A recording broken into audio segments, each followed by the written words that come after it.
ഹരേ രാമ രാമ രാമ ഹരേ ഹരേ, ഹരേ കൃഷ്ണ കൃഷ്ണ കൃഷ്ണ ഹരേ ഹരേ.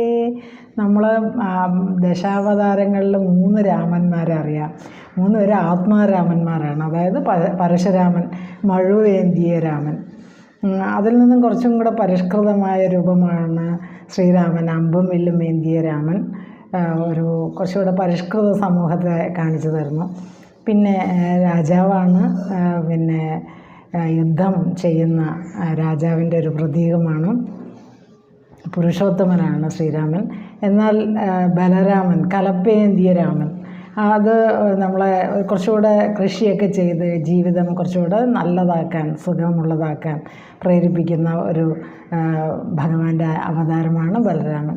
അങ്ങനെ 3 അവതാരങ്ങൾ രാമന്മാർ: പരശുരാമ, ശ്രീരാമ, ബലരാമന്മാർ. ഹരേ കൃഷ്ണ ഗുരുവായൂരപ്പ.